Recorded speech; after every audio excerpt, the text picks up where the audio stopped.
feel like we're in a world where we're always told what to do in school and stuff. We don't really get any like creative freedom. Everyone needs a way to express themselves and let that creativity out. And I do that through art. The creative aspect of art is the most important, so I feel like abstract really emphasizes creativity. My dreams really inspire me. That's why my stuff's kind of like weird and trippy, because I try to like get into your subconscious mind that like normally you don't like think about or you don't access during like a normal day. And I keep a dream journal to do that. My dreams are just weird and creepy, and like I see all these like trippy, I don't even know, just shapes and distorted human bodies. I try to get like to the dark side of the mind.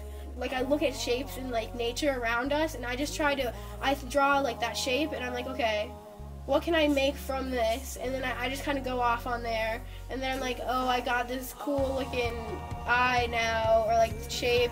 Well, what can I make this into, or how can I make this look like a human? This piece was kind of inspired like spirituality. I feel like being spiritual is a good thing in life, like be self-aware, and I kind of did this guy, I kind of put him in space, and this is like a typical guy, and this is just his being that he lives in, his shell of a body, but there's so much more out there, and he's like connected to the universe. I'm really drawn to people that are artsy and like, or people that understand my art, because I get a lot of people that are just like creeped out by me, and I don't mean to do that. Art just runs in my family. I've had grandpas that are photographers. My other grandpa paints. My mom's into art. She's good at art too. Like it's just a natural thing for me.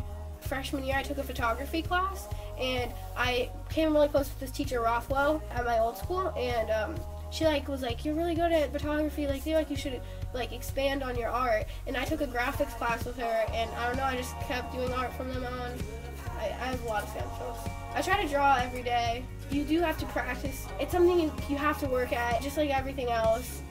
My friends honestly inspire me a lot, because back in Ohio, I have two very good friends that are like both really into art. We always just make art together. My friend Megan, we just sit in her room and draw for hours. When you do art, like you put everything into it. It's like what I love to do. I want to do it the rest of my life. I think that creativity is really important, because if you don't have creativity, you aren't original and you're the same as everybody. And when you're the same as everybody, it's really boring. A lot of people, they try and blend in because they think that if they blend in, they'll be cooler, or people will be more accepting of them. And if you're different, I just think it's really cool if you stand out. I know that it's important for people to know you and to have a lot of friends, and it's good to talk to people and be social, I guess. I like to shop. Some of my favorite stores would be H&M or Zara or Topshop or Forever 21. My style would probably be clean and classy. I kind of just do what I want to do. I just got my dad's camera, and I've been trying to use it. I look up a lot of stuff on the internet to understand how it works. I really like it. We mess with the shutter speed a lot, so we can take these slow motion or fast motion pictures, so it's a lot of fun. I like to take pictures of people, because it's kind of a good way to hang out with people. Sometimes they'll ask me to take like more professional photos. Usually when I do pictures of people, we kind of trade off, and they'll take one of me and then I'll take one of them.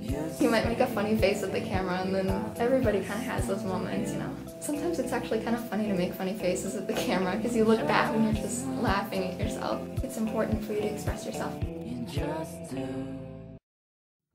I've kind of just grown up trying to stand out from the crowd. I mean, when I was younger, I really wanted to fit in with like the popular crowd, but once I got into junior high and high school, it was more like, it wasn't a popular crowd, there were just different groups of people, and I was kind of the awkward one who jumped between groups all the time, so I never really had like a style, so I kind of had to create my own. And I like had fun doing that with all the like YouTube inspiration that there is now. A lot of it's really out there, but then I kind of like to take their style and take a few little things from that. I am already on YouTube watching other people's videos, so I figure why not make some for myself. I have a couple makeup tutorials. It's mostly based on like what people ask for on Facebook. Like I'll post a status and be like, hey, I get a lot of comments about my makeup, so if you guys want to see something, just let me know. So I like to do really bright like neon colors. Like I've done rainbow, and then I'll do kind of like different color families. Like I had my sunset look, which was like the pink and orange. I can't be the girl who wears all black. Like there has to be something colorful about my outfit. I usually wear, like, if I'm wearing a black shirt, I'll wear colorful jeans or colorful shoes or something like that. So it's kind of like, I don't know, I have standout pieces that I really focus on. Like, I mean, my necklace that I wear every day is rainbow pop tabs. My necklace, I actually started, I think summer after 8th grade. I was at a church camp, and me and my friend had our first energy drink together. And I don't know if he still has his, but I kept mine on a necklace, and I wore it, and then I started drinking more of them, and my friends would be like, oh, here, you should put these on there because they're pretty colors or whatever, so then that started it. I think I have like over 100 right now.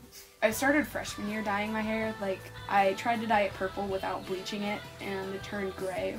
So then I dyed all of my hair black for about 6 months. I did pink, and then I did purple, and then there was blue, and then I went back to purple for a little bit, and then I bleached out the color that had been in there, and I did the blue and green, which I've had for 2 months now. So that's pretty much my favorite, because the green is really bright and obnoxious, and it actually like glows under black light, so that's kind of cool. I do it all myself. I'm really colorful and I'm really random, so I just kind of like make a lot of impulse decisions, which can get me in trouble sometimes, but I mean, in the end I think it's worth it because it's a lot of fun.